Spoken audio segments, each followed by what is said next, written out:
Okay, brilliant. So thank you, firstly to you, Philip, for inviting me to chair this panel. It's a great pleasure to be able to speak directly to the activists, or I consider them activists, who've been working behind the scenes of the Windrush Scandal. Of course, Monday was the National Windrush Day. And I think for many, it wasn't as much of a celebratory moment as we'd hoped for 2 years down the line from the Windrush Scandal. And it sort of felt more like an event that was marked by discussions on the continued need for further activism. So obviously the Windrush Scandal was first fully exposed in 2018 and has yet to be fully resolved, particularly where compensation payouts are concerned.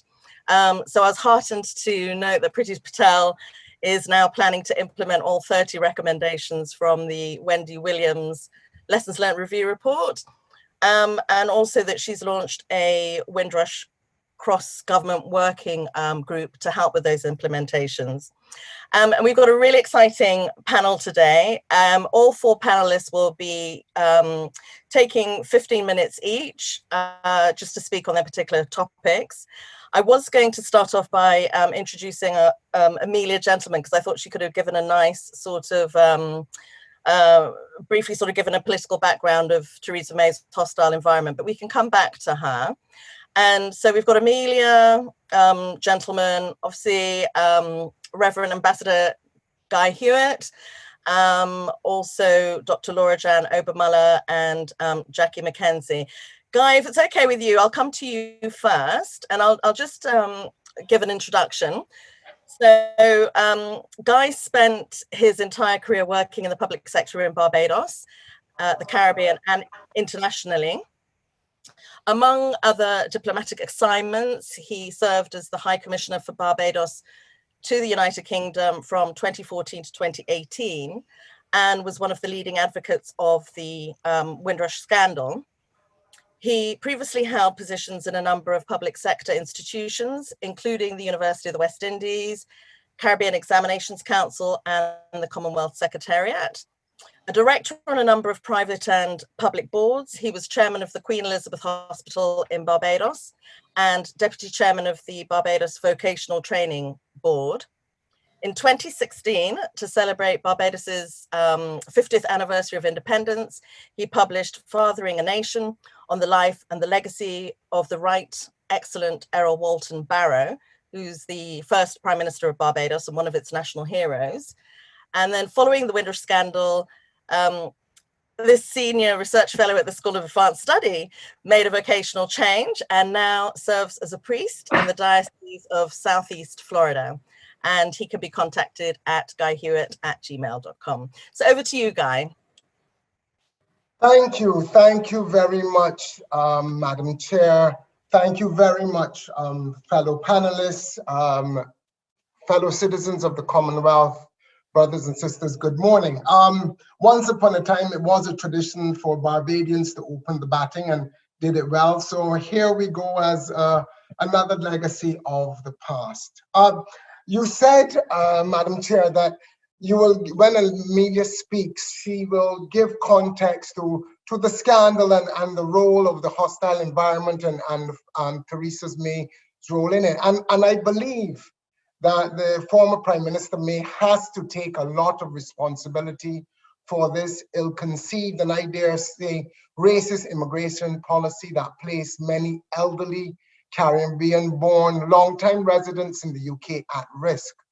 But the initial causes of this injustice goes much further back. And I made this point while I was in the UK around the Windrush Scandal, that these persons migrated to the UK as citizens of the United Kingdom and colonies under the 1948 Nationality Act. And their migration would have been no different from the movement of English or Scots or Welsh or the Northern Ireland, Irish within the UK borders. And when they came here, they should have been processed as British citizens. The problem was that their willingness to come to the mother country to help rebuild it in the post-war era was not appreciated and not validated. And instead, both Conservative and Labour governments acted to deny them the rights that they were afforded under the 1948 Nationality Act. And this is how we were able to end up with this awful and racist immigration policy. And I have to say that it's interesting that you know, Britain's notion of fair, the sense of fair play, confused us despite our knowing what our history was. When the High Commissioner and the staff from the St. Kitts and Nevis mission first flagged this in 2014, and then we raised it as a Barbados government in a bilateral with the UK government at the time in 2016, we were given assurances that these must have been bureaucratic anomalies. And we accepted it believing that the UK would not again be complicit in marginalizing and discriminating against West Indians, against Black people from the Caribbean. But I have to commend Amelia, gentlemen, and The Guardian, because it was really her courage, her tenacity that went out there and did research.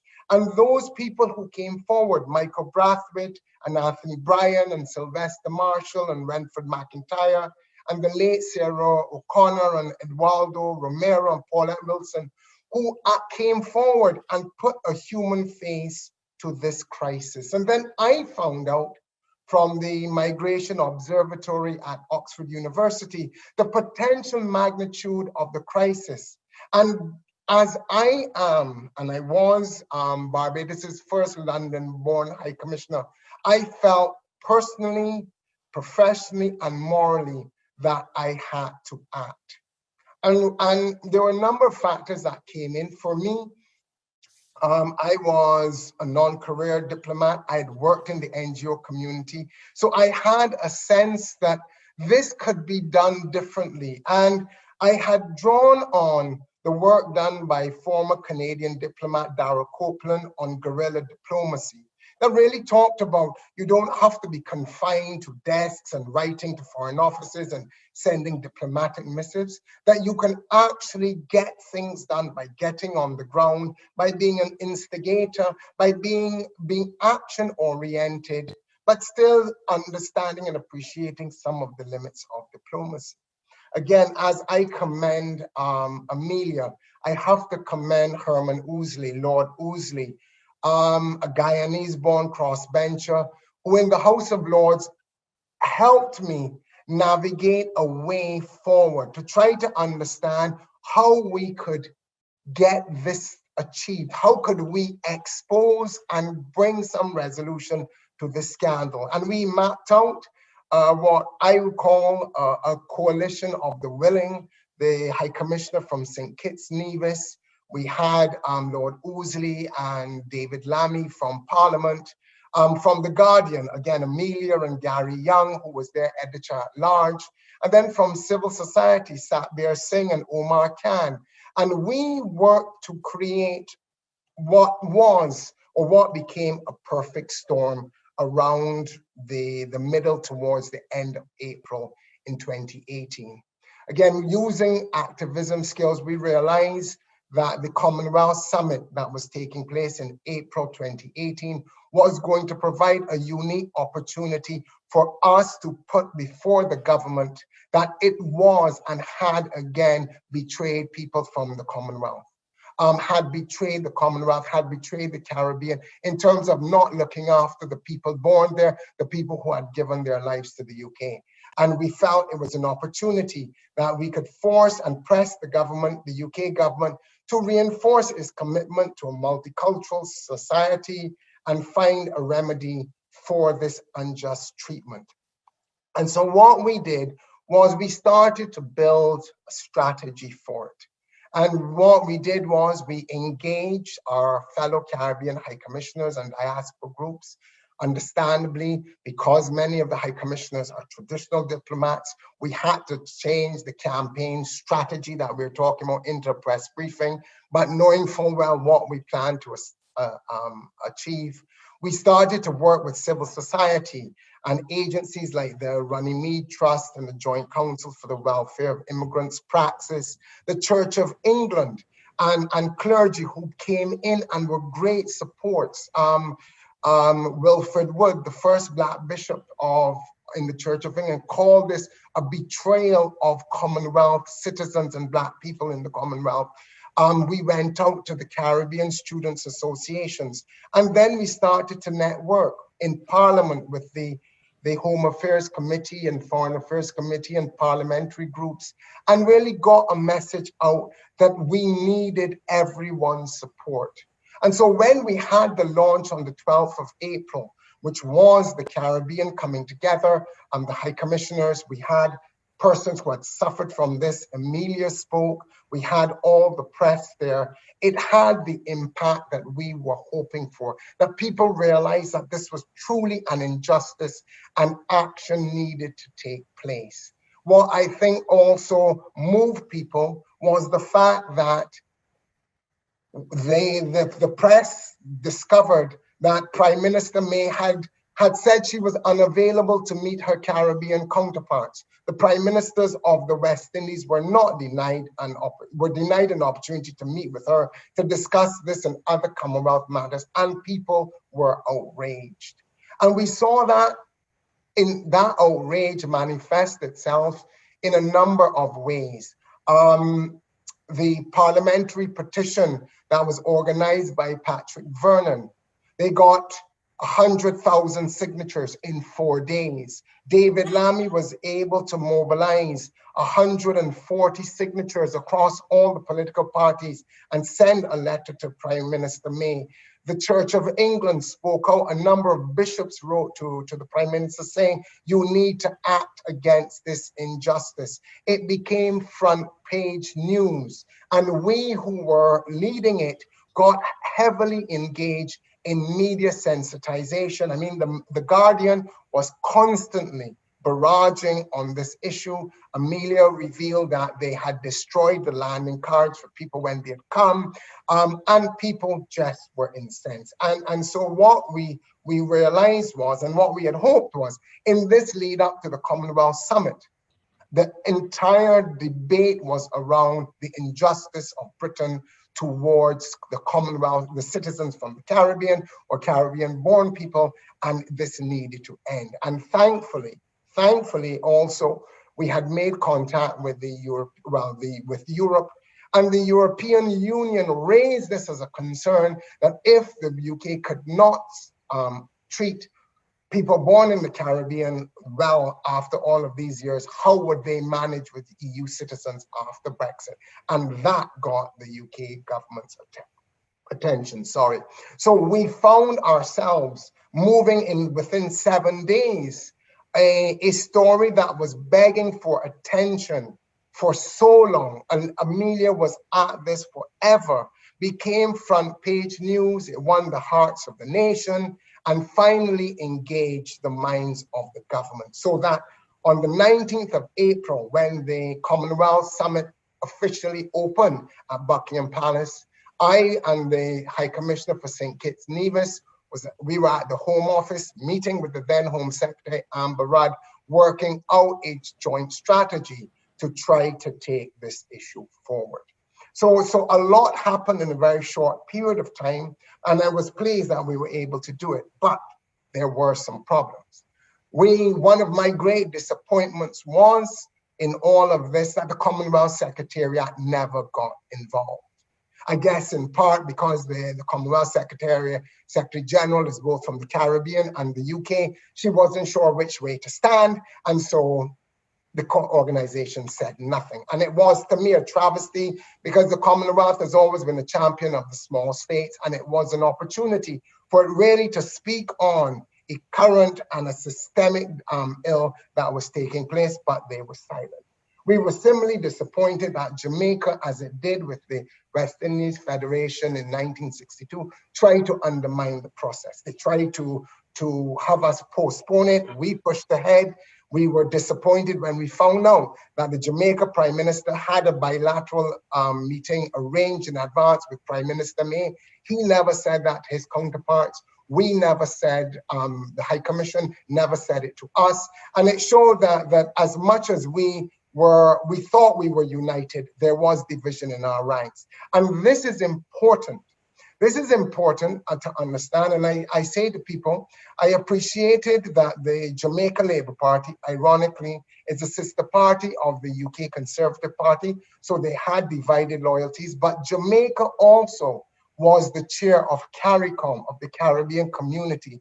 And their failure to speak on this at the regional level communicated to the UK a sense of indifference, that the Caribbean was not standing behind its people in the UK and addressing that. And without, I believe, that political power and pressure coming from the region is a large reason why of this 200 million compensation fund that was set up, hardly any of it has been distributed, because the UK does not feel it is under political pressure to do anything about it. And I'm pleased to hear that the government is committed to trying to implement the lessons learned from the review. I'm pleased to hear that. But the reality is, 2 years ago, a lot of people dismissed Windrush Day.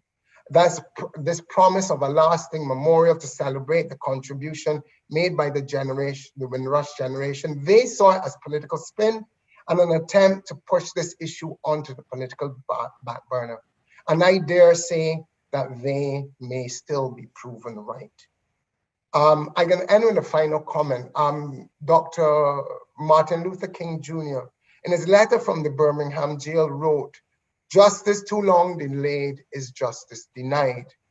And this, I think, is the case with Windrush, that 2 years on, people still haven't been compensated.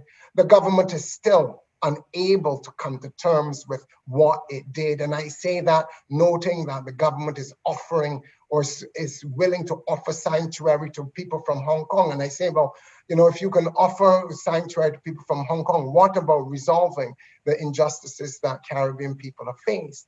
And people have suffered. And Sarah O'Connor, who was a victim of this tragedy, died in 2018 at age 57 without truly seeing justice being done for her or other West Indies people. And I'm thankful for this opportunity to speak. And I hope by our discussion of this and my sharing that we can help move this debate forward and finally get resolution to this awful travesty and to get compensation for people who deserve it more than anything. Thank you all very much. Thank you so much, Guy. That was fascinating. I found it particularly interesting hearing about the kind of guerrilla activism or guerrilla diplomacy, you called it there, and the sort of coordinated approach you took to engaging key stakeholders. I see Sue's put a comment there saying that there's sort of very strong echoes of civil society and diplomatic activism in the anti-apartheid struggle. I also thought it was very interesting that you were talking about Jamaica and the divisions within the ranks, you know, the sort of situation of divided loyalties and, you know, the connections between the Jamaican Labour Party and the British Conservative Party, because, you know, you wouldn't think, you wouldn't put the two together. I tell people all the time, the Jamaica Labour Party is Labour in name only, not ideology. There we go. Yeah. That's fascinating. I'm sure there'll be lots of questions during the Q&A. I'm going to move now. Thank you, Guy. But I'm going to move now to Laura. I don't think Amelia Gentleman's on yet, so I'll just. Juanita, she is. She's here. She is. Ah, yeah. Fantastic. In that case, welcome, Amelia. Amelia, can you hear me? I can hear you. Hey, yay, great to see you. Nice to be here. Great. So I don't know if did you hear what Guy was talking about? Yes, so lovely to see Guy, and really, really nice of you to pay tribute to the Guardian's role. I really appreciate it. Fantastic. Okay, so Amelia, I'm just going to introduce you. I'm sure you don't need an introduction, but we'll go for it. So Amelia Gentleman is a reporter and the author of The Windrush Betrayal, Exposing the Hostile Environment 2019. Her expose of the Windrush Scandal shocked the nation and led to the resignation of Barbados Home Secretary. Her tenacious reporting revealed how the government's hostile environment, immigration policy had impacted thousands of law-abiding citizens and resulted in them being denied citizenship, detained, or deported. So Amelia is the winner of numerous awards, the Paul Foot Award, the Cudlip Award, an Amnesty Award, Journalist of the Year, British Journalism Awards, London Press Club Print Journalism of the Year for Windrush Investigations. She has also won the Orwell Prize, Feature and Specialist Writer of the Year Award. So, and she's previously reported from all sorts of destinations, Delhi, Paris, and Moscow. I think Amelia's going to talk to us briefly about the political background of Theresa May's hostile environment, leading up to the CHOGM meeting, and then the political crisis that led to Amber Rudd's resignation, I think. So go for it, Amelia. Yes, thank you. And I have to say, I feel really embarrassed about that.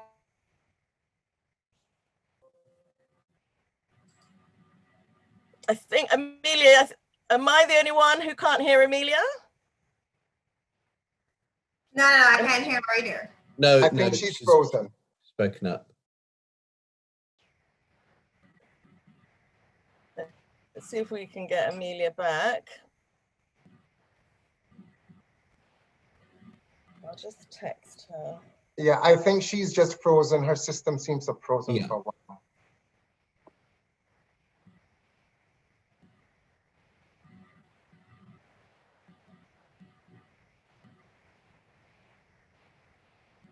Shall we move on to move to Laura? Yeah. Okay, all right. So we'll come back to Amelia, but so if I introduce you properly, Laura, so this is we're going to be speaking next to Dr. LauraJan Obermuller, who is a Amazonianist, Caribbeanist anthropologist of Guyanese descent in the Department of Sociology, Psychology and Social Work at the University of the West Indies, Mona, Jamaica. LauraJan's research interests and lecturing focuses mainly on gender, natural resource engagements, climate change, Amerindian cosmology, migration, kinship, applied anthropology, and indigenous languages preservation in the Caribbean. She strongly advocates and actively participates in collegial collaboration and conversations across anthropological specialisms, sustainable development, history, and linguistics. I think key to this particular talk, her most recent publications on the Windrush generation fiasco in the Caribbean and UK are available in Migration and Society and also in Anthropology Today. In addition to attending and organizing numerous international, regional and local conferences and seminars, LauraJan has written several situation analysis and country reports. Laura, I believe you're going to be talking about the Windrush Scandal from the perspective of removals or voluntary returnees and deportees. Just as a reminder to everyone, you may recall that our government mistakenly admitted to mistakenly removing at least 83 people from the UK, but as far as I'm aware, never released details about any of them. So it's fantastic to have Laura here to talk about the perspective on the ground in Jamaica. But she'll also be talking about the structures that were put in place following CHOGM in order to help some of those British deportees return back to the UK. So thank you. Over to you, Laura. Hi. Well, so good afternoon or good morning, whatever time of the day. It's actually morning where I am. Thank you for inviting me, and good morning to all those who are actually listening. It's interesting when I was hearing the previous presenter, Guy, speak about, what was happening in the UK, because really my interest in the Windrush didn't really I didn't start out wanting to know about the Windrush. I actually did some collaborative work with Ewan Wardle of the University of St. Andrews, and we wanted to look at the effect of migration on the lives of Caribbean people. And I was doing it from the perspective of the amount of people from the Caribbean who were seeking asylum in the UK during the period 2015 to 2017. So in the process of interviewing and information gathering, it became obvious that some of these people who were being sent back or who were applying for asylum were actually fell under this Windrush label. So some of these groups literally had their rights to visit or remain in the UK revoked. Many of them, were basically in limbo. They didn't know whether they were going, whether they were coming, or what really was happening to them. So between 2017 and 2018, when I first arrived in Jamaica, I started interviewing people who were either sent back or whose lives were directly affected. So I interviewed over 50 people who had, numerous stories to be told.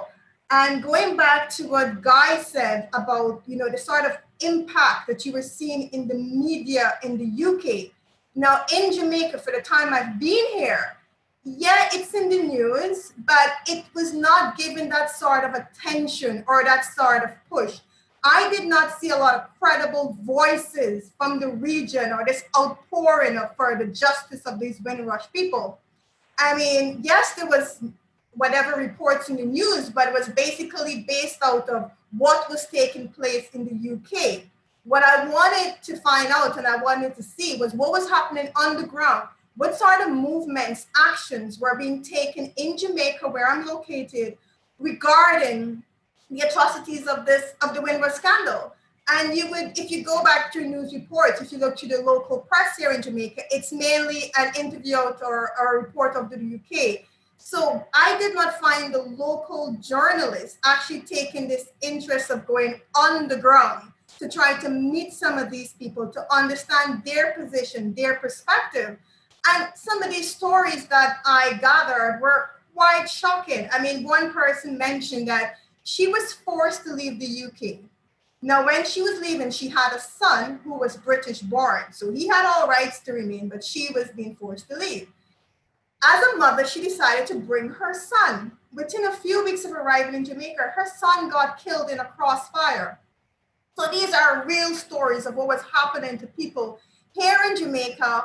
It's not being exposed in our local media. The most that I'm saying, the stories in the media are all based out of what was happening or the movements that were taking place in the UK rather than what was going on the ground. In one of the interviews, one of the participants, she mentioned, so her family left Jamaica in the 1960s. And she was the youngest of the sibling, a baby at the time, and her older brother were left in Jamaica to stay with a relative. Now, owing to, of course, changing policies, etc., when the family tried to get her and the brother to the UK, they were unsuccessful. She remained in Jamaica where she was sexually abused. The family took advantage of the situation where they were getting remittances, so they were quite happy to hold on. Quote unquote, to take care of her, but they weren't doing quite well. And, the sort of pain and trauma that she felt. I have a quote here from her where she said, I thought my family had just abandoned me. I wanted to know what was life like for them. My two older brothers and sister were there in the UK with my parents, and here I am with complete strangers. I was suffering badly, she says. And then at age 13, I was raped by the very people that my family left me with. I know for certain now that my parents have tried desperately to move me with them after the incident. But however, time gone, time too late. So she's one of the cases who have actually been reported to. So let me backpedal a bit. So the government of Jamaica eventually, through the Ministry of Foreign Affairs back in 2018, started asking people to come forward. So you could have gone, if you had documentation, to the Ministry of Foreign Affairs, and the Foreign Affairs Ministry facilitated the movement of the documents between the ministry to the British High Commission. I was told about 27 cases were referred from the Ministry of Foreign Affairs to the High Commission. As to the status of those 27 cases, I do not know. The Ministry of Foreign Affairs said all they did in the process was basically hand over the document, hand over the name, etc., to the British High Commission here in Kingston. Moving forward, that was the British High Commission's point of compensation, etc. I did try unsuccessfully last year to follow up with the British High Commission to find what happened to those 27 cases. I was only told that they were being processed, whatever process means. I don't think any of those 27 people have been compensated as yet. I could be wrong, but I know for certain as of December 2019, I was told by the British High Commission here in Kingston that the cases were just being reviewed. So there are so many others. And then we have this issue where a person is being returned. And then we had this thing called this voluntary return process. But, you know, it's a joke because Jamaicans really don't differentiate whether you voluntarily come back or whether you're deported. So as long as you've been returned to Jamaica, and people would know that you've been returned, you're seen as a failed migrant. Like you had the opportunity, you went abroad, you failed, you know, and here you are. It was even made famous by Jamaican artist Buju Banton, where he talked about, you know, you spend all your time and your money a yard abroad, and now you come back a yard and, you know, you're nothing. So when you come back to Jamaica now, people view you with suspicion. And one of the returnee that I interviewed, he said to me, the average Jamaican, and I'm reading a quote from him, the average Jamaican do not have a full understanding of voluntary return or what it's all about. In their mind, you had an opportunity and you blew it. You're treated like a criminal. I am not one, but how do I defend myself? Even if I'm a criminal and even if I did something wrong, it is not easy for me to reintegrate into this society where I know nothing of. And again, you have all these issues where when you're back in Jamaica, how do you pick up yourself? How do you pick up your life? How do you get back to those years that you have lost, that you have dedicated to the UK? Another issue that this interviewee had raised was the fact that while he was in the UK, he could have sought legal aid. And this is what he was using to pay his attorney to fight his case in the UK. However, upon return to Jamaica, that legal aid gets cut off. So you now have to find money here, and you're living and working and being paid Jamaican dollar, but you have to pay your UK lawyer in Great Britain pound. So he was, you know, he explained to me, he said, "Miss, I can barely afford food and a roof over my head in Jamaica. I do not have money to call the lawyers as much in the UK." So for me, we looked at the situation from the UK perspective, but when you start digging deeper into the situation for those people who were forced to return, it is so sad. And we're not even going to talk about compensation. We're just even talking about the mere process where you could have started your petition in the UK, but they said to you, oh, but you know, if you voluntarily return, you wouldn't have a criminal record, etc., etc. You can go back to Jamaica, and oh, Jamaica, you have job opportunities, there's employment, there's schooling, all these lovely things that make Jamaica out to be. But when you get here, the reality hits home. You no longer have access to legal aid. You no longer have access to your attorney. And it's not the case where you can just pick up your phone and call. It's an international call. And please don't tell me that, oh, you have data, because you have to pay for these things, right? So you don't have that connection anymore with your attorney. You just fall by the wayside. And many of the people I interviewed said they felt let down by the Jamaican government. They felt the Jamaican government could have done more to help their situation. However, the Jamaican government had a bilateral agreement with the UK and was just really not wanted to seriously get involved. So we have all these people who were forced as such to return. And then you get here, there's no opportunities, there's, you know, and most of the people I interview were over the age of 50. So you're about to, you know, you're about to retire. And what happened to your assets in the UK? What happened to your families that you left there? Or the lady who brought her son? She was completely devastated. And she said to me, no amount of compensation can repay the loss of my son. My family in the UK blames me for bringing him back. I brought him back because I didn't think I had a choice. So it's a lot for the people who are here. And whilst I'm very appreciative for all the work that has been pumping in the UK, I would have loved to see a little more action on the ground here in Jamaica. I would have loved to see the local Jamaican journalists just going out there and interview some of those people, just tell some of those stories, because the stories are there, the people are there, their lives have been disrupted, you know, this, and it takes us all back when we start looking at how migration affects this region and how migration affects family in this region. You come back, You have family here, they take you in, yes, but after a month or two, they can't keep you forever. You're over the age of 50, there's hardly any employment. Here in Jamaica, a lot of people who left during that Windrush era were people from rural Jamaica, people who were actually poor in the first place. So you don't come back here to a country of wealth or a family of wealth. You come back here far more impoverished than your parents had left. So you come back here basically, as Beute said, just your back and your clothes on your back, and you now here having to start over life without your family in a society that you haven't grown up in or know not much about. And I think this brings us back right full circle to the history of colonial relationship, especially between Britain and the Caribbean. And it further pushes back to this whole notion of reparation for slavery. There's so much that's been happening to Caribbean people, and we've just been waiting for that moment. We've been waiting for compensation. We've been waiting for, local governments to take a position, but it's not happening. I've been here 2 years now. Windrush had its moment, it's news headlines for a few weeks, and then it just died a natural death, As I said, I would have really loved to see more being done here on the ground in Jamaica to tell people's story, and to give a real understanding of what life is like when you return. When you come back to Jamaica, you can't even open a bank account, my dear. It might sound like the simplest thing to do, or no, the better one, getting a SIM card. To get a SIM card in Jamaica, you have to have proof of address. You have to have all these various paperwork that is needed. You return, you don't have all these things. I mean, the simplest thing of getting a SIM card becomes problematic and stressful.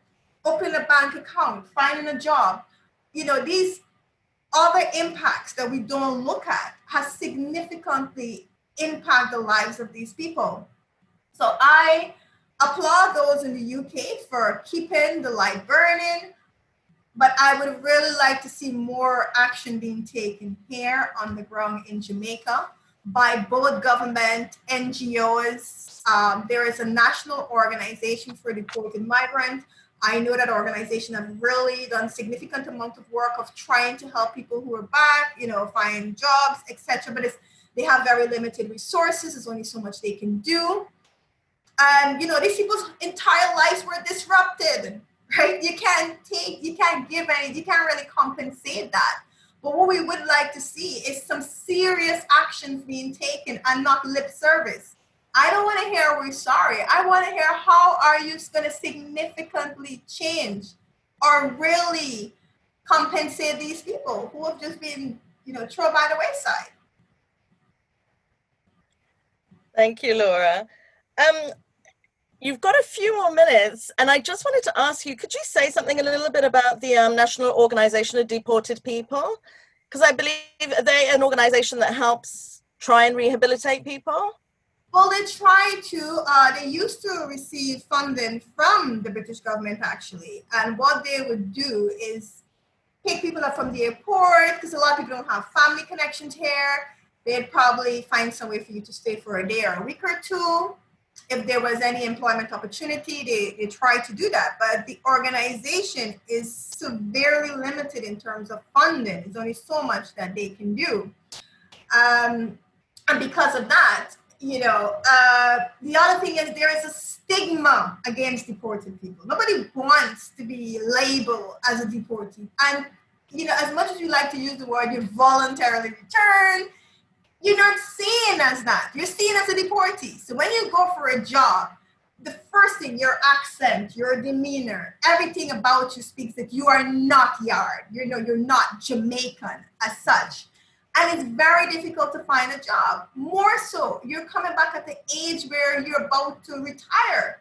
So the organization can only do so much for you because you have all these, this perception about a deported person where they're not trusted. And as much as you want to go and tell, somebody, an employer that, well, I wasn't deported, I came back voluntary, they'll be like, yeah, right. And nobody really understands the whole process of voluntary return. As long as you're a foreigner and you're back here, you're just a failed migrant.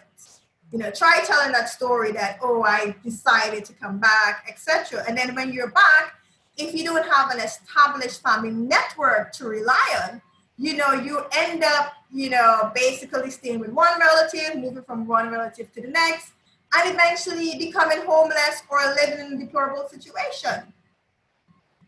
Thank you, Laura. I think one of the great things about your talk is it's just really driven home for me just how difficult the situation is. I mean, I hadn't even thought about aspects of, you know, like you can't even get a SIM card or you can't open a bank account. I mean, it really drives home just how desperate and how destitute a lot of people must be on return to Jamaica.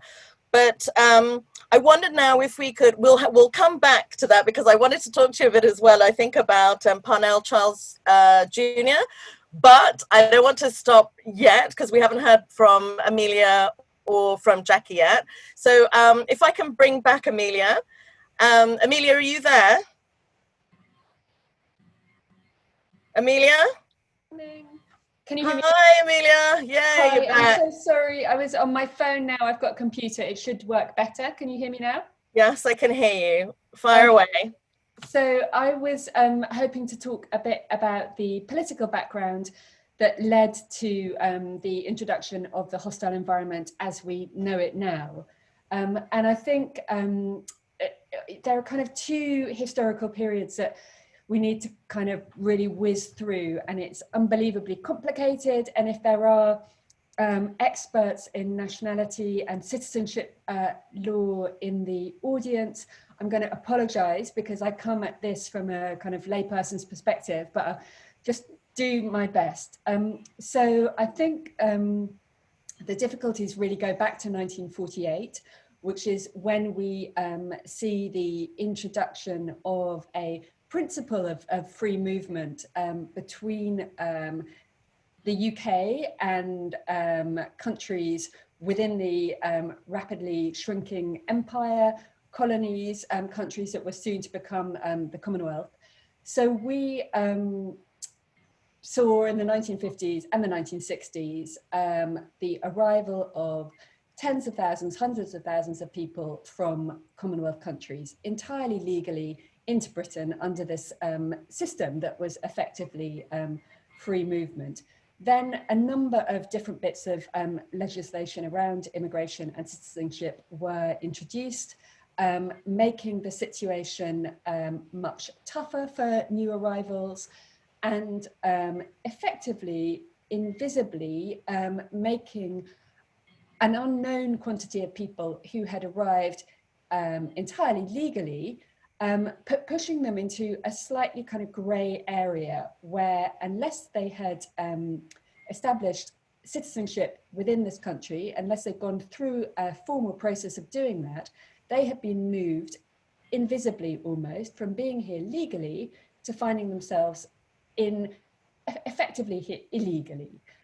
It didn't matter for decades. It was absolutely fine because in Britain we haven't really had much of a culture of checking papers. So for most of the time up until 2010, the only occasion when people in what we now refer to as the Windrush generation might have had problems was when they were returning from trips to the Caribbean and might have been turned back at the border or been questioned about whether or not they had an indefinite leave to remain stamp in their passport. And we did begin to see in the 1990s, in the 2000s, people who'd been back to Jamaica for their first trip, perhaps in 50 years, finding it impossible to come back, impossible to get back on a plane, being told at immigration in Kingston that they weren't going to be allowed onto the plane. So I kind of explain all of that because whenever we hear apologies from the government at the moment, and we've been hearing a lot of apologies from 3 successive Home Secretaries, 2 Prime Ministers over the last 2 years, the apologies are always very carefully worded, and they say that what happened to the Windrush generation was the product of successive governments and different choices made over decades. And in a sense, that's true. But in a sense, actually, they need to be really cooled up on this, because the real problems began from 2010 onwards for people who were living in this country. So there had been some difficulties around crossing borders previously, but it was only in 2010 onwards, with the introduction of the hostile environment in the UK, that we began to see thousands of people having enormous difficulties with actually some of the things that you were mentioning, Laura, setting up bank accounts, getting access to mobile phones at the relatively less extreme end of the spectrum, but also finding themselves prone to being sacked from their jobs, made homeless, and in extreme cases, detained and deported. So this all came about because of a series of decisions made by first the coalition government from 2010 onwards, and then the Conservative administration which followed. The context was a renewed surge of concern about immigration in the UK. Even before he became Prime Minister, David Cameron went on breakfast television one Sunday and made, in a fairly offhand way, a commitment to reducing net migration into Britain to the, reducing net migration into the tens of thousands. At the time, it was running at around 200,000, 250,000. And he was aware that going into an election, it was important for the Conservative Party to have a strong message on immigration. That got added to the manifesto, and it became something that the coalition government was called up on every 4 months when immigration figures were published, and when it was obvious that actually net immigration was not going down, net migration wasn't going down, it was going up. That might not have mattered tremendously if there hadn't been the parallel rise in fortunes of the UKIP party, which became more and more successful in successive European elections. And actually, it wasn't just the Conservatives, the Labour Party was also in the 2015 general election printing mugs that said, tough on immigration, I'm voting Labour. So it was, there was a kind of ramping up on both sides. It was a cross-party sense that more needed to be done on immigration. And within the Conservative Party, first within the coalition government, there was a desire to come together and think of what kind of measures every government department could introduce to make Britain a really hostile environment for illegal immigrants. This was Theresa May's key objective within the Home Office. And it saw, first of all, a hostile environment working group set up within the British government, and then a second kind of civil servant working group called the Migrant Access to Benefits and something beginning with P. I forget what the last thing is, but it was called MAPBAPS, and they had fortnightly meetings. The consequence of that was that you saw fines for employers who were unable to prove that an employee was here with the correct papers increase very rapidly from a couple of £1,000 to £20,000 and have a criminal sentence attached to them. At the same time, councils had to do much greater checks on whether or not tenants were here with the correct paperwork. Hospitals were required to check whether or not there was eligibility for free NHS healthcare. There was an idea of doing more checks in schools, although most of those were deemed actually to be a step too far. But the idea was that at a time of austerity in Britain, when the Home Office was under pressure to cut headcount and costs by about 20 or 30%, you couldn't do all of this through immigration enforcement. You couldn't do it by having immigration officers going around and knocking on people's door. What you needed to do was to outsource the role of immigration enforcement to everybody you could think of: doctors, landlords, banks, and people who issue driving licenses.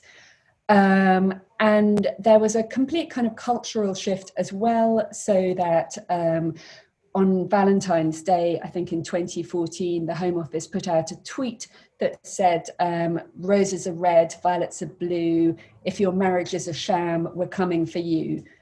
And this was a time as well that the Home Office was putting out vans into areas of high migration, high immigration, that had on the side, if you're here illegally, go home, and with kind of images of handcuffs. So it was a very, very deliberate, targeted attempt to make Britain a hostile environment. There were warnings that this could have an impact on a very specific cohort of people who had lived in the UK for decades, people who might be approaching retirement. And these warnings were listened to. We know that they were listened to because references made to them in the impact assessments that ministers have to tick off before legislation is passed. And the Immigration Act of 2014 and 2016 has reference to the fact that there were warnings from a whole series of immigration and race organisations in Britain, warning that it was likely to be discriminatory and likely to cause people real problems. But for whatever reason, those warnings were not listened to. So that really led to a situation that with kind of increasing frequency from 2014 onwards, people who knew that they'd come here entirely legally as children, people had been here as primary school, been in secondary school, worked, paid taxes for decades, were suddenly beginning to get letters from the Home Office telling them that they were here illegally, and that they needed to take steps to either apply for citizenship status or to leave the country and apply for one of these voluntary return schemes. And people did. We wrote in The Guardian about somebody who was a client of Jackie's, who arrived from Grenada at the age of 4, and around 56 years later had one of these letters, was so concerned about the difficulties that she was having in persuading the Home Office that she had indeed come here legally in the late 1960s, that after about a year or a year and a half of these increasingly menacing communications, she agreed to a so-called voluntary return, with really life-shattering and unhappy consequences. What else can I tell you? I think what would be really interesting to hear is what your involvement was during the CHOGM meetings, and also just I think you had a discussion with Amber Rudd shortly afterwards, I think, which was really So it was amazing to listen to Guy just now and to be reminded of all of the kind of work that was going on behind the scenes by him and by a whole collective of really, really angry and dynamic people, which had an incredible result. And yet sometimes when I look at it, I think it's kind of so amazing how it all rested on an element of chance, and how easily the government actually might have been able to continue ignoring this problem as they had been for the preceding 6 months. So I think it was almost 6 months that I've been writing about these issues in The Guardian, trying to talk to as many people who knew about this kind of problem and trying to amplify the voices of people affected. But it was quite a depressing period journalistically, because although these pieces kept appearing in The Guardian, actually not very much attention was paid to them. It was almost impossible to get any political response until we published a piece about a man called Sylvester Marshall, who had been denied cancer treatment, or had been told that he'd needed to pay £54,000 for cancer treatment because he wasn't eligible for it on the NHS, and because he didn't have £54,000 he wasn't getting it. And that was the first article that really cut through, that was followed up by other media, and that got questions asked of Theresa May in the House of Commons. But she didn't really know anything about it. She hadn't been briefed about it. No one in her team thought it was an important enough matter to raise, to call her attention to it. So it really was only the middle of April, the week after Guy organised the meeting of High Commissioners, that we finally got attention really onto the front page. And that was because I can't remember who it was within that meeting, and Guy will be able to say, but one of the High Commissioners lamented the fact that they had wanted to organise a meeting with Theresa May during that CHOGM summit, and had been told by Downing Street that the Prime Minister didn't have time during that week-long meeting to meet them. And so their request had been rejected, which was a really appalling snub, and perhaps a racist snub. And we put that on the front page of The Guardian, and within hours, Amber Rudd was at the dispatch box apologising, acknowledging that the treatment of the Windrush generation had been appalling, promising comprehensive reform. And it was both totally amazing and yet also slightly kind of eyebrow raising, in the sense that it had been such a kind of quick move to apologise as soon as the government was shamed into action. And there hadn't been any sense until there was this incredibly embarrassing article on the front page of our paper, quickly picked up by lots of others, that, you know, what was happening was particularly terrible, or, you know, that the treatment being meted at by the Home Office was particularly appalling. So, yeah, that was kind of depressing also, I suppose. And I did meet Amber Rudd a few months after she resigned. There was a period after she resigned when she was a backbench MP before she was reappointed into another ministerial role.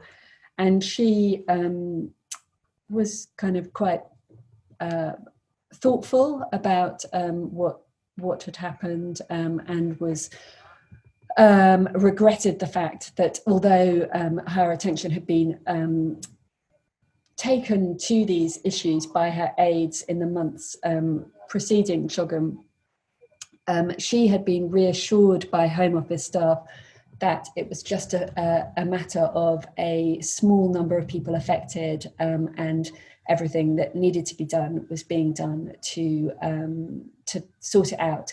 And she said that she, with hindsight, regretted not having asked more questions about it. Thank you, Amelia. One, for giving a great overview of the kind of historical build-up to the CHOGM meeting and the kind of political explosion that happened thereafter. I loved when you were saying about David Cameron's offhand commitment to reduce the numbers to tens of thousands. I just thought, yeah, he's done other key offhand moments that have just caused catastrophes elsewhere, to my mind. Referendum being one of them. I thought actually one of the things that really struck me in your book was the section about Amber Rudd towards the end of your book, because she said something about she'd found it really interesting that the whole country rose up in outrage at the idea of the Windrush generation not being treated well. And she was really surprised that people here were sort of, it didn't matter wherever they had come from, they thought everyone should be treated, shouldn't be treated badly.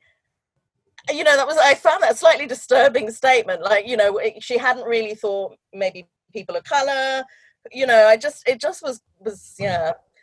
But anyway, we'll come back to that. I don't want to run out of time for Q&A, so I'm going to move quickly to Jackie. Jackie, you're there? Jackie McKenzie, you still online? Yes, I'm here. I've not gone anywhere. Wonderful, wonderful. So I'm just going to introduce you. I've got here that Jackie McKenzie is a law graduate with postgraduate qualifications in international relations and human rights. As a solicitor, she practiced in the areas of civil litigation, criminal and immigration law at the top civil liberties firm. I think it's Bernberg, Pierce and Partners. Yeah. There she acted in sensitive and high profile cases, including for the family of the late Jean-Charles de Menendez. And during that time, she also managed a complex asylum and immigration portfolio of cases, which included entry clearance and port refusals, settlement and naturalization, EEA, ECHR, asylum and fresh claims and appeals against deportation. She has experience of advocacy in the asylum and immigration chamber and a significant track record in securing bail from immigration detention, overturning refusals, and in obtaining leave to remain for her clients. It's a real honor to have you here, Jackie. I have to say, mention as well that Jackie was a member of the independent advisory group to the Wendy Williams Windrush Lessons Learned Review, and that you've been absolutely amazing in providing pro bono advice at Windrush surgeries held in locations across the country. And I believe you've single-handedly dealt with more Windrush cases than any other UK immigration lawyer. You can correct me if I'm wrong, but that's certainly the impression I've got. So I'm going to hand over to you, Jackie, for your talk. Thank you. Thank you, Chair, and all protocols observed to colleagues. I actually don't think there's anything left for me to say after hearing Guy, Laura and Amelia, because I was just looking at my notes and I'm crossing off things that they've said that I was planning to say. So I might sound a bit disjointed because I'm going to leave out bits so that there can be more time for questions. So thanks for the introduction. Absolutely correct that the Windrush Scandal does go back to the 1940s. With all the various speeches, and to do something slightly different, as I've had to think on my feet because everything's been said, I thought I'd read something that I came across recently for some work that I'm doing, and it says this: the typical British elector is implacably opposed to further coloured immigration, regards strict immigration control rather than city aid as the key to good relations, and considers that action on behalf of racial equality has already gone far enough. And that was actually written, that's actually an extract from a letter that goes on to say this: the British people fortunately enjoy a profound unity without uniformity in their way of life, and are blessed by the absence of a colour racial problem. An influx of coloured people domiciled here is likely to impair the harmony, strength and cohesion of our public and social life, and to cause discord and unhappiness amongst all concerned. And that's an extract from a letter written by 11 Labour MPs to Clement Attlee, the then Prime Minister, on the 22nd of June, so Windrush Day, 1948. And it was delivered whilst the Windrush boat, was actually out in the docks. And Attlee actually tried to get that boat redirected or rerouted to East Africa. He was actually going to determine where free men and women, not people enslaved, would go, where they would go and live. And he wanted them to go and work on a groundnut farm in East Africa. And that was Labour. And then, you know, we came forward with the speeches, as you know, from Powell, his period in the 60s. And also the period of Margaret Thatcher, when she talked about being swamped by migrants, right up to Theresa May, when she was Home Secretary firstly, and then as Prime Minister with her hostile environment. And I put those two there to show, because I'm going to conclude with how this relates to what's going on now with Black Lives, really, and in the context of the Lessons Learned Review. Just to put some context, I worked on the registration scheme. So that was the British registration scheme in 1981, Well, it actually was in 1982, so it's from the 1981 piece of legislation, and that was when there was, you know, there was the 1981 British Nationality Act, and there was some work done around trying to get people to register. It was a sort of last opportunity to register for British citizenship, and I was a student here and worked pro bono. I seem to spend my life working pro bono for the Grenada High Commission. We had a youth and student movement there, and they asked us all to come in and help people to sign up for registration. And I remember there was that form, and there were queues around the block of people. And I actually think that's probably one of the reasons why, although we're small in numbers too, why there aren't so many Grenadians fitting into the whole conversation about Windrush when you see the various stories. But then, various people then, and the National Council for Civil Liberties, which predates as a predecessor organisation to Liberty, was then saying, this is going to be a problem. What happens to people who miss the deadline? There was a deadline, and what is going to happen? So we saw that then, and there's also in the archives lots and lots of literature when we had the Immigration Act of 1971 of people saying the same thing.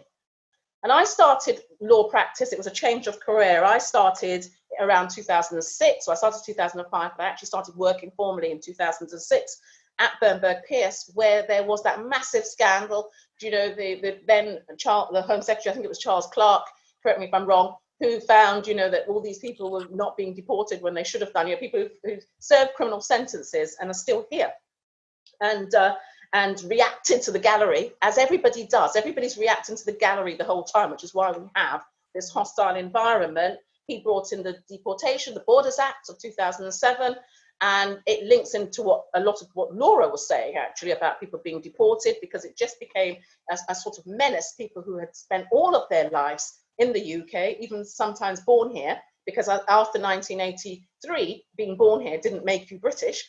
So you saw all sorts of people being caught up in the deportation, world, just to appear to be tough. And at Bernburg's, we had a lot of clients, and in fact, the lead client, who was actually released from prison, and everybody thought, oh my God, we can't have these people being released, they should be deported, was actually a Bernburg's client. So we were in the thick of that.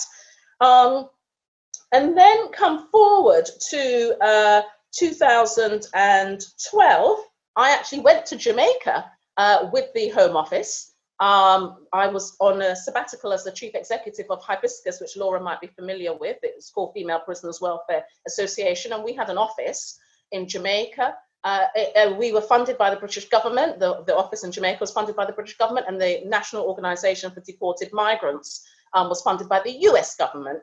And at the very end, the British government gave some funding to the National Organisation of Deported Migrants. But the point of bringing this up is, in terms of the historical context, when we were there, we actually met people who had been deported, because that was the purpose of the field trip. You know, we were saying to the Home Office, you are deporting people and putting them at risk. It was in women. We were interested in women, particularly then, that exercise. And we were finding women who were deported, who were descendants of the Windrush generation, but don't neatly fit into the definition of what is a Windrush person. So we've not been able to include them in the current conversation and bring them back, but they are descendants of.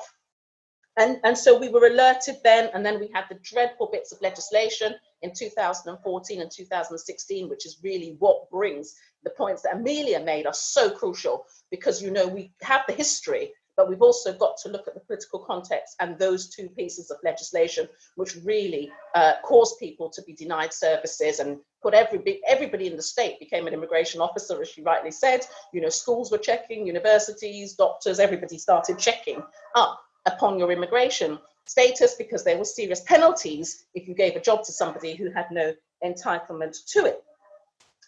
And then 2015, I was invited to speak to the diplomatic corps by the Seychellois representative from Seychelles, who I believe was the chair of the diplomatic corps in that year. And this issue came up. It was actually on the agenda then. And so I was invited, and I don't remember, Guy, I don't know if you were the High Commissioner at the time. In 2016, Janet Charles, the High Commissioner to Dominica, set up a training session at the Dominican High Commission. And I ran that. It was a one-day seminar. We were looking at what are the issues affecting, that was just CARICOMs. It wasn't the entire diplomatic corps. It was CARICOM, and there were some other Commonwealth countries that came along. And we were looking at what are the sort of issues that are affecting CARICOM nationals. And one of the ones that came up, and we didn't think of it as Windrush, we didn't call it that. I don't think the word Windrush was ever used at all that day. But we recognized that there were people who'd come from the 40s, 50s, 60s, even the 70s, early 70s, without status, and they were having to spend a fortune on, naturalizing and doing all sorts of things. And we were trying to ponder, what on earth was the status of these people when they came here? They thought they were British. Why are they having to apply, spend thousands of pounds to become British? And Miss Charles undertook to write to the Foreign and Commonwealth Office, as the High Commissioners come under that, and also to the Home Office, and pick this issue up with them, and says she did. So in addition to the documentary evidence that has been found by some of the speakers before about the Home Office being put on notice, I also have my own personal experience of the Home Office being put on notice that there are some issues here, and absolutely nothing was done. So the scandal happened, and there was all the activism, there was all the excitement. I'm going to be a little, I'm not normally sympathetic to the right-wing political parties in the Caribbean, but I'm going to be a little bit sympathetic to the Jamaican one on this occasion, because I had a slightly unique position during CHOGM as a bit of a busybody, because I wasn't in an official capacity, I had no official role. But when CHOGM was on and we started seeing the articles in The Guardian in particular, and we'd been seeing these articles, I'd been, obviously because I'm an immigration lawyer, I'd started seeing these articles previous to, way before CHOGM, a few months before CHOGM. It hadn't really dawned on me how serious and how big an issue this was. And to be honest, I also thought it was just going to be a handful of people. I hadn't realized the scale of it. And then the Commonwealth heads of government happened. And I'm very, very close to the foreign minister from Grenada, and he was here, and he arranged for me to meet with the Grenada Prime Minister, and we had the death of one of the first deaths associated with the Windrush scandal, although the coroner has kind of found in a way that doesn't link it, but he was somebody who was a victim of the Windrush scandal and had gone through the pain of trying to find his documents, was actually a Grenadian. His name was Dexter Bristol. And that was Grenada. And Guy's absolutely right. Both the Grenadian political parties and the Jamaican political parties of the JLP and the NNP in Grenada are both members of something called the International Democratic Union. And that is a right-wing organization. So the day before the Commonwealth heads of government, Theresa May had a private dinner with 3 leaders, which included Grenada and Jamaica. And they raised the issue because overwhelmingly, as you know, the majority of people affected by the Windrush scandal so far, there may well be lots of people from other countries out there on tap. But at the moment, the data shows that the majority of people affected are actually Jamaican. So obviously Jamaica took great umbrage at this. And I think what was happening, because I've had a lot of experience of dealing with Jamaica on deportation. I met with the Foreign Affairs Minister in Jamaica when I went with the Home Office, the Minister of Security. I think we met with about 4 different government ministers. They weren't interested at all in discussing deportation or the issues of it or what they could do to help raise the discussion about why it's not right to be deporting people in certain categories. We don't say you have no right to deport anybody. And they just weren't interested in this at all. But I think on this occasion, what pushed Jamaica to pick up a positive role and show some activism and some gumph was what the other high commissions were doing and the meetings that were going on, the community activism, but 2, I think their own community was going to lynch them because, you were seeing on social media and so on, this is Jamaicans, what's going on? Look how many of our people are affected by this. And so they were kind of forced. And so you saw that powerful statement by Andrew Holness on the steps of CHOGM, and I know it wasn't just as a result of his work, but as a result of the other countries coming together. Theresa May was sort of forced to take the matter much more seriously. And as a result of that, I was invited to represent Grenada. There was a CHOGM out meeting, or whatever you call it, a breakaway meeting on immigration. And I represented Grenada at that with Amber Rudd. And so I got very, very close up to the issue. And that's how I began to see what was really facing us, the real extent of the problem. And so the activism died down, as it does. I mean, you know, the Black Lives protests are going to die down. And as with all of these things, you're left with, well, what happens next? You know, where is the strategy? Where's the strategic organization? How are we going to handle this? Because then we started seeing more and more stories in the media, and we realized that this is not just, you know, 10, 20 people. It's possibly hundreds or even thousands. And now we know it is thousands. And so, we set up the surgeries at the Black Cultural Archives. I think they were the first set of surgeries because they started the first week of May 2018. I think that was quite early after CHOGM. And we set up these surgeries, and I had absolutely, I'm not going to pretend that I'm a saint, because I had no intention of doing all this work pro bono at all. You know, I was asked to come in and do some surgeries for May, the month of May 2018. And I thought that would be it, and it would be over. And 2 years on, we're still there doing surgeries, and there are still new people coming, and there are still new stories. Sorry, I just went to get my clock. I've dropped it, so that's it. That was my clock you heard. Do put your hand up if I'm going on, because I can talk on this subject for hours. So as we know, I mean, well, you don't know, I've seen over 1,000 people who are affected by the Windrush Scandal. That includes their family members as well. And that's, you know, we've just been looking at the database. It's well over 1,000.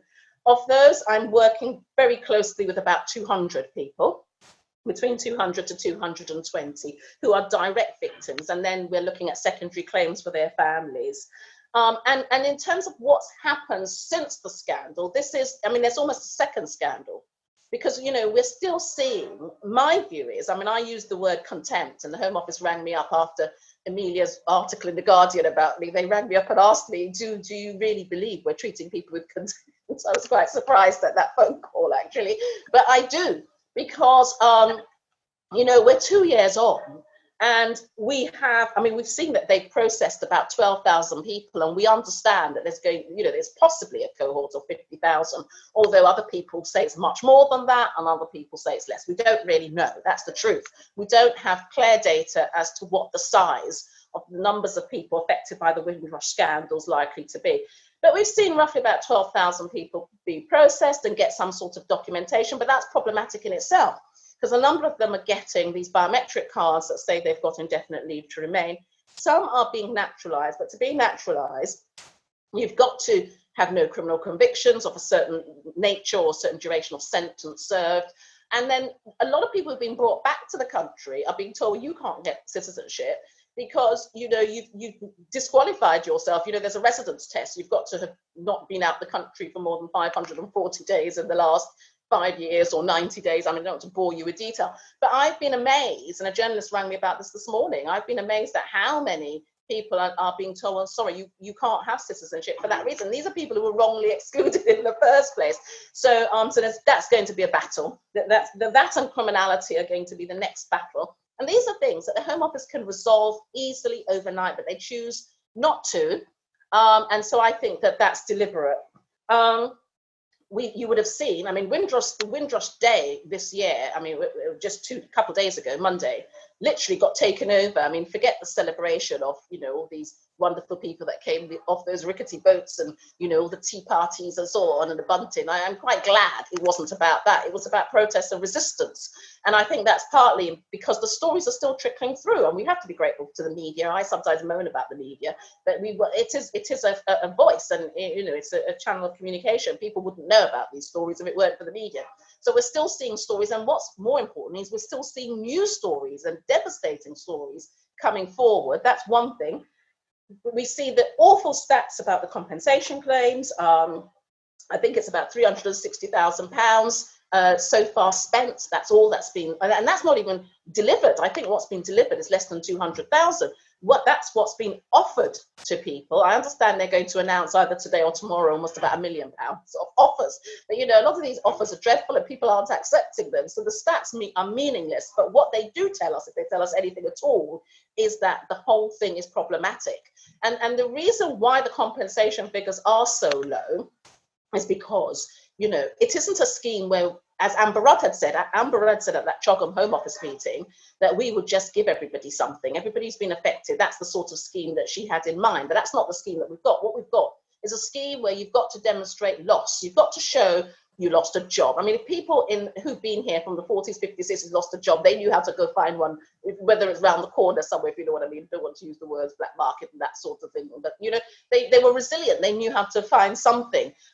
So you find a lot of the people I see, when you sit down with them, apart from impact on life, which is one head of the compensation scheme, it's not that easy for them to make a claim. You know, they can't demonstrate. I mean, somebody said to me this morning, how do you show, I think I've seen the hand now, so I'm going to round up. How do you show that you've lost out on a university education that you knew you couldn't even apply for, simply because, you know, because you didn't have any status?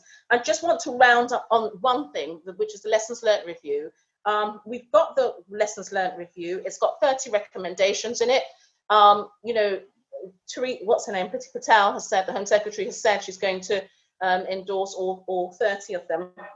And we welcome that, and there's a lot of excitement about it. But, you know, it's problematic because the recommendations themselves are about operation and culture. And with the movement of Black Lives Matter, and I had some other things to read, but I'm not going to, because I've seen the hand. With the movement of this, we realize that, you know, it's going to take quite a lot of work to deal with the systemic racism that underpins the legislation, and there's a need for reform, legislative reform, and, you know, the culture, you know, just educating people about the lives that Black people had before slavery isn't going to be sufficient. We've actually got to dismantle bits of the system, and that's not going to be easy because nobody is going to want to give up the privilege and the power they have. So it's going to be a real battle, but nevertheless, it's a start. I'll stop there. Thank you, Jackie. Thank you. That was so fascinating. I hadn't heard, I didn't know about hardly any of that, actually. That was quite interesting. I didn't realize you'd been involved in the, you were the chief executive of Hibiscus in Jamaica, or indeed that you'd been meeting people who'd been deported way back in, you know, who'd already been deported and were in Jamaica in 2012. Or that you've been involved with the diplomatic corps in Seychelles, when that was brought up, when the issue of deportations, I believe, was brought up in 2015. And I think it's interesting as well that you were talking to Janet Charles. Is that the High Commissioner of Dominica? Yeah. Mm-hmm. So yeah, really lots of fascinating insights there. And particularly, of course, as well, what you were saying about the Jamaican crew during the CHOGM, when you were saying that, you know, their own community would have lynched them because, you know, I was really interested at the time, you know, what was Jamaica doing? Because as you say, they're the island that's been most badly hit by the Windrush Scandal. So let's see if anybody's got any questions. I'm just going to read through to see what comments people have actually put on the conversation bits. There's not much, Juanita, but Debbie Ransom has got her hand up, so maybe Debbie would like to come in.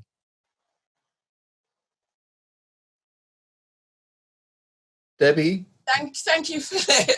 Thank you all. And can I just say to all of you, just absolutely amazing to hear the roles that you've played over the last few years. I am just respect to everybody in the virtual room for what you've done. Mr. Hewitt now, I'm not sure whether to call you Your Excellency or Your Reverence these days. Guy works fine. Guy works fine. Okay, but what I have is a question for the panelists, and Guy, in particular, if you were here now, spearheading the diplomatic front, where would you take things now? What would be your advice, particularly using the Black Lives Matter momentum? I'd start off by reminding my colleagues that they have a job to do and they need to do it.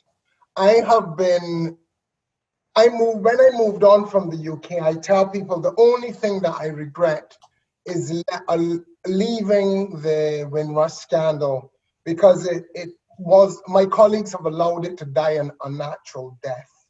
it is a political act, and Amelia pointed it out. When Channel 4 asked the question about Theresa May's unavailability to meet with the Caribbean counterparts, that put the cat amongst the pigeons. And you have to realize that there are certain hooks that you need in order to get people's attention. My colleagues in the Caribbean have, as many of them career diplomats, have relied on traditional diplomacy and goodwill, and it hasn't worked in the last 2 years. All of what we did to get us to this point, they have not been able to capitalize on it, and that's the point. And I go back to the point that I made, and let me say again to Jackie, thank you for her outstanding work, for Amelia, for hers, phenomenal. But Jamaica dropped the ball, and it's not accidental. Jamaica is an ODA recipient. The UK put £300 million in the Caribbean, and Jamaica is a huge beneficiary. Had the Prime Minister of Jamaica gone back to the Caribbean at the CARICOM heads and said, this Windrush scandal is an outrage, the Caribbean must follow up on it, the UK would not have reacted as it did. But unfortunately, the capitals were not speaking to this issue. The High Commissioners did not feel themselves able to do it. And so the voice of the Caribbean was lost. I mean, and I want to make another point about this, another point that Jackie just made quickly, which was about this question of 1981 and people having to register. I maintain that people who came here as full British citizens could not, by a failure to register, relinquish, in effect, their citizenship. And that is at the heart of Windrush. It was racist.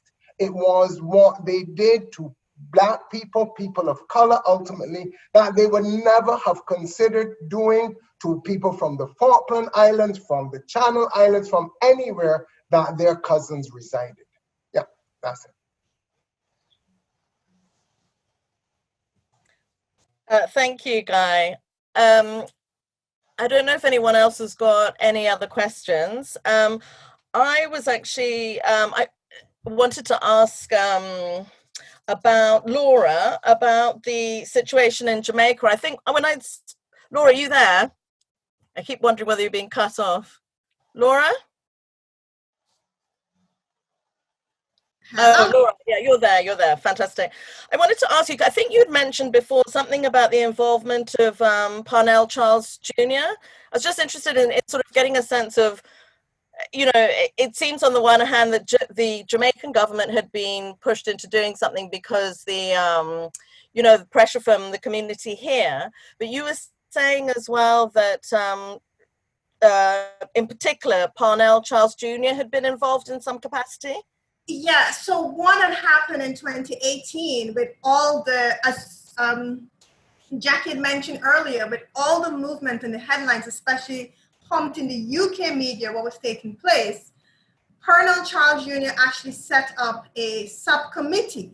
And this is the committee that if you thought you were directly affected by Windrush, you could have gone to the ministry with your documentation, proof, etc. And what the ministry did, as I mentioned earlier, was facilitated the process, because applying for compensation, my dear, is a whole ball game. You have to go online, etc., etc. And you have to realize that things we take for granted, which is access to the internet, access to fill in all these application forms and proving that you were affected. So you had to, like one lady I interviewed, you know, she had to find letters that her mother wrote from the 1960s. So you had to actually prove this. So what Parnell Charles did at a time when he was in the Ministry of Foreign Affairs was to set up this little subcommittee within the ministry. So the average Jamaican from rural Jamaican who didn't have access to, you know, the internet, etc., could have gone in, bring in the documentation, and the ministry forward this to the British High Commission. But then there lies a problem, because that was it. So all the ministry did was forward your documentation. There was no follow-up process after that. As I mentioned to you in 2019, when I contacted the ministry, they said, oh, well, we submitted about 27 or so applications. to the British High Commission. Then you ask the follow-on question. So what became of those applications? Was anyone compensated? Was anyone returned? What happened? And the answer was, oh, I'm sorry, that wasn't our role. All we were going to do, or all we were, our protocol allowed us to do, and our mandate allowed us to do, was just hand it over. So they handed over your documentation, your name, etc., and the onus then becomes for you to follow it up. So if I'm living in rural Jamaica, I don't have access to the internet, and I don't have data on my phone, I then have to come into Kingston to commute into Kingston to get to the British High Commission. I mean, the whole thing was a joke at the end, because who follows up on your behalf? And again, as I mentioned earlier, I did not see the Jamaican media really taking and putting a strong voice to these issues. You know, what we saw in the media is what was coming out of the UK, but not what was happening to people on the ground. So many of the reports were just a cut and paste from BBC or a cut and paste from wherever, rather than active journalism here, where people actually went around, find these people, and had their stories out there. So, for example, like I'm saying, the whole follow-up process of the 27 application, nobody knows what happened to it. I can't even tell you, because I literally will contact some of the people who I interviewed, and I interviewed about 50 people, and they would say, no, we haven't heard anything. The few times when we checked with the High Commission, they said they give you some number, and you must go online to look what your status online, but you don't have access to the internet. Yeah, and I think I'm struck by the idea as well that how many people would even have been aware that, Parnell Charles Jr. had actually set up this committee to do that work. So they wouldn't have even known to submit their papers to him. I'm just wondering, because if the media is that ineffective, how were they publicizing the fact that they were helping people to regularize their status? But anyway, if I can, I'll leave that question, because I'm seeing a lot of questions coming through on the chat. So I'm just going to read through those, and if we have time, then we can come back to that. But somebody wanted to follow up. Let me see if I can find it. What was it? So somebody, is it Renuma, had a question following on from what Debbie was saying. She said, a question to the panelists, please. What should the UK get right if it wants to reaffirm its anti-racist tradition? I don't know. Shall I throw that to you, Jackie, or to Amelia? What should the government get right to abolish its racism? How should people stop being racist? Is that? Well, I don't know, really. Have a conscience. But I mean, it's the system, though, isn't it? It's the system. I mean, the laws. I mean, we see, in terms of the 1971 legislation, the introduction of patriality, which was extremely racist. I mean, if you look at Paul Gilroy's work on, the sociologists on that period, it's absolutely fascinating, because there was absolutely no mistake about it. And even the piece that I read out from the 11 Labour MPs. But Wendy Williams, in her lessons learned review, she sort of obfuscates around the issue about institutional racism by saying, well, she wasn't really assessing the public duty. We also have, which I didn't have time to say, the Equalities and Human Rights Commission is now going to carry out a public sector duty assessment, which should be very interesting. I think the Home Office has to respond to that by the 20th of September, in the same way they've got to do the implementation plan for the lessons learned review by the 20th of September also, actually. So September should be a very interesting month to see what we find. But Wendy, actually, I think she found she said the Windrush generation, which are consistent with some elements of institutional racism, and I find that really quite funny, because you can't have elements of something and not say it is that thing, is it? If you've got some racism, you're racist. So I think I've just been asked to do a 5,000-word article for a journal, and I'm going to draw that conclusion in the article, although I'm struggling with it, because you have to have the basis for saying something, and I'm not sure I've got it quite yet, but I'm working on it. But I think I have no idea. Racism permeates every aspect of society. We've got lots and lots of reports and reviews that say that. Criminal justice with Lammy's review. We've now, again, we're going to have a whole lot of reviews on how COVID-19 has disproportionately affected Black, Asian and minority ethnic people. I mean, I started off as a race equality officer in 1986 in the London Borough of Hackney, and we were writing reviews every month, and they were in filing cabinet somewhere. And I found a review that was written in 1919 after the race riots in Wales. So, I'm not quite sure how it's going to be done. But I do believe, I used to think this was a really ridiculous idea, this whole thing about the national curriculum and making sure people understood histories and people's experiences. And I now am more sold to that idea that we've almost got some generations that it's almost too late to do anything. We will get what we will get now as a result of Black Lives Matter and as a result of all these reviews, particularly the lessons learned review, we're going to get what I call quick wins. A few people get some jobs, there'll be some more diversity measures in various places, and there'll be some improvement for some people, but we're not going to change the system. And so what is it that prevents people from creating racist immigration laws in the first place? And I think the change the system is really about education. And so it's probably 100 years down the road when we start teaching the children in nurseries now that people are equal. And we build a structure of society that makes it clear that people are equal. Because I think at the moment people don't understand that. And that's why they can sit in rooms and create policies, even in 2020, or treat people, as we're seeing with the Windrush victims, still treat people 2 years after a scandal where you've been absolutely slated by everybody, not just by people like me who will make a lot of noise, but by everybody, the right-wing media and everybody, and you're still treating this community like it, then I think we've got problems. And I think that the problems say to me that it's so ingrained that it's very difficult. It's going to be very, very difficult. And I don't think that those recommendations are really going to change much, to be honest. But we have to welcome every little measure. Thank you, Jackie. Amelia, did you want to come in on that? You're still on mute. Sorry, you're still on mute. You're still on mute, Amelia. You just accidentally hit it twice. Perfect. Thank you. I'm curious to ask Jackie why it was that you think that Wendy Williams was so cautious around something fairly straightforward in her report, because on the whole, I think the report is really impressive. She did an extraordinary amount of work, talked to hundreds of people affected, and has come up with 30 really, really interesting recommendations. And in as much as, that she's very critical about racism within the Home Office, she just refused to use that phrase. And I kind of can't really understand why. In a way, I'm a bit frustrated by the argument back and forwards, because it sort of makes it a row rather than just saying, well, she didn't say that, but she did say something very similar. That was the first thing I was wondering. And then I'm also really, really curious to know what other people think about the announcement made by Priti Patel yesterday that she was going to adopt all of these 30 really, really wide-ranging recommendations made by Wendy Williams, because it's almost as if, she doesn't actually realise the significance of having made that commitment, because in saying that she's going to adopt all 30 of those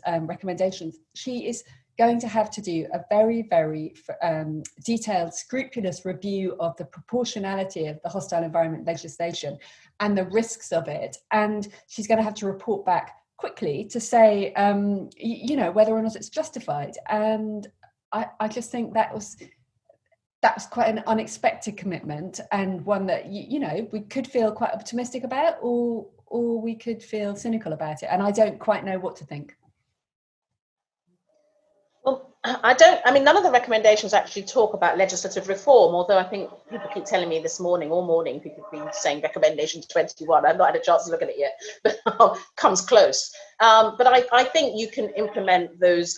They're far-reaching, but I do think that you can implement all of those recommendations. It includes an immigration czar, includes lessons for the staff, don't do this and don't say that. So you can recommend you can implement, I'd say 2/3 of them, and not really change much. But there will be some change. Wendy, I think she's a civil servant, and the report wasn't an independent report because she's a civil servant and it was commissioned by the Home Office. So I think that there would have been some barriers to her going as far as maybe some of us would have wanted her to go. But I think she went further than I expected her to go. I think an enormous amount of work was done. And but then there are all these things. Unfortunately, the legislation that we've got even to identify is something racist. I mean, if you look at the Macpherson definition of institutional racism, it's very difficult sometimes. And that's how a lot of racist organizations, employment tribunals win their cases, because it's sometimes very difficult to put a set of facts into a definition. And the problems are these definitions, they're very constrained. And so I think that, a bit of the fact that perhaps she was not wanting to, upset. I don't know. I don't want to say that about her, because I think she's a really credible person, and I think she went further. And in fact, she came out this week and made some noise, didn't she? She said, which I was surprised to hear her on Radio 4 really having a go, that, be problems if they don't start working on this and implement these recommendations. So I think maybe she really was constrained by these very, very narrow definitions of what public duty means and what racism means and all of that sort of thing. But I do agree with Amelia that there are a couple of those recommendations that will see some real change, and we'll have to wait and see whether we get any of that, or whether they find a way out of it, or whether they'll say, well, it will take 20 years, and so it won't be down to them whether it happens or not. They haven't set the time frame for implementation. Which is the recommendation that we're to look at? I'm looking at the list now. 21, yeah, I haven't, I keep getting WhatsApp messages about it, and I haven't looked at it. But this is, by the way, if anybody hasn't got it, but it's online, isn't it? So I think you can get a free copy. I haven't had a chance to look at it. Yeah. Thank you for that, Jackie. I mean, I don't know, in terms of the institutional racism, I just think at the end of the day, the outcome was a racist outcome. So it's, I just wanted to pick up, there's a question here from Freddie. Folks, are you still online? You might want to address the question directly to Guy. If you're not, then I'll just read it out directly. It's says, following on from Guy's comments, to what extent is it useful to see the Conservative policies of the 2010s as part of a longer running history of exclusion of Caribbean and South Asian migrants in favour of white British mobility, going back to 1962, 69, I think 68, 71. Is there a danger that taking a longer view takes our eye off Amelia's focus on the 2010s, or is a longer run history of the racist process of bordering Britain, as Nadine El Enani has recently written about, an important part of actually challenging this notion of the hostile environment? Well, all I sought to do, and the important thing to do, is to realize this is not an aberration. I want to pick up on a comment that one of Amelia's former colleagues made, Professor Gary Young. And he said that this was not an accident, that this was cruelty by design.